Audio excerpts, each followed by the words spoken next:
Chapter 11 ध्वनि।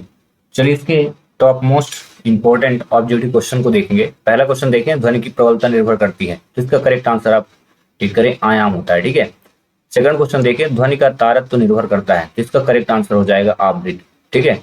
And the third, निम्नलिखित में से किस माध्यम में ध्वनि की चाल अधिकतम होती है? स्टील, हाइड्रोजन, वायु और जल। तो ये करेक्ट आंसर हो जाएगा आपका स्टील। ठीक है।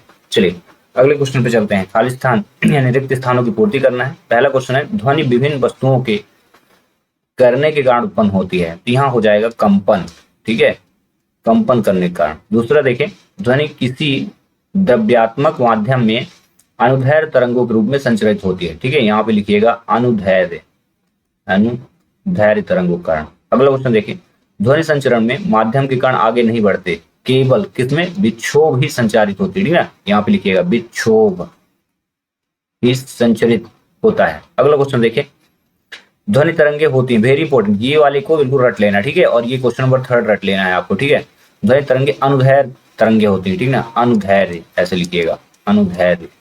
अगला क्वेश्चन, ध्वनि संचरण के लिए क्या आवश्यकता होती है? माध्यमी, ये भी इसको कर लीजिएगा। दो fill in the blanks very important है। ठीक है, चलिए मैच द कॉलम में देखते हैं।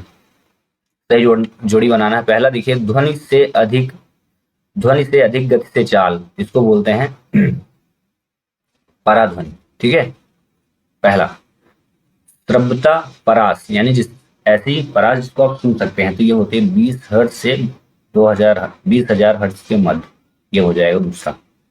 और श्रव्य ध्वनि, ये आपकी हो जाएगी 20 हर्ट्ज से कम, ये तीसरी हो जाएगी। और हो गया पराश्रव्य ध्वनि, तो 20,000 हर्ट्ज से अधिक हो गई। ठीक है।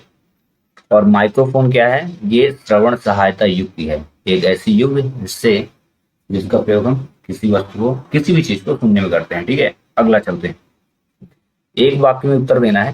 पहला क्वेश्चन देखिए, हमारे मस्तिष्क में ध्वनि की संवेदना कितने समय तक बनी रहती है? तो ये रहती है 0.1 सेकंड तक। ठीक है। अगला देखिए, सामान्य मनुष्य के कानों के लिए श्रव्यता परास क्या है? तो 20 हर्ट्ज से 20,000 हर्ट्ज तक। ठीक है।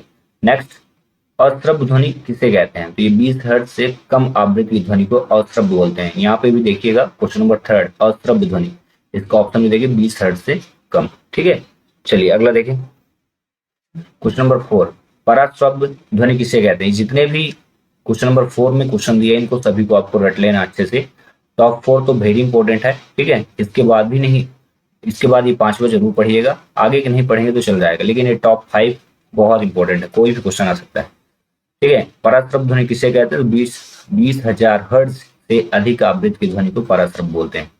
क्वेश्चन नंबर 5, अल्ट्रासोनोग्राफी के लिए किन तरंगों का उपयोग करते हैं? तो इसको रट लीजिएगा, पराश्रव्य तरंगों को। ठीक है।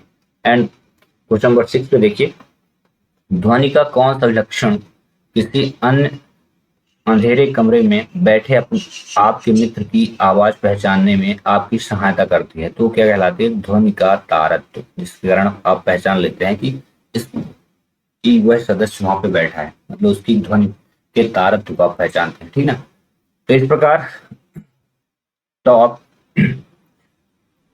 15 क्वेश्चन हुए कंप्लीट। हम नेक्स्ट लेक्चर में नेक्स्ट चैप्टर के मोस्ट क्वेश्चनों को फिर से पढ़ेंगे।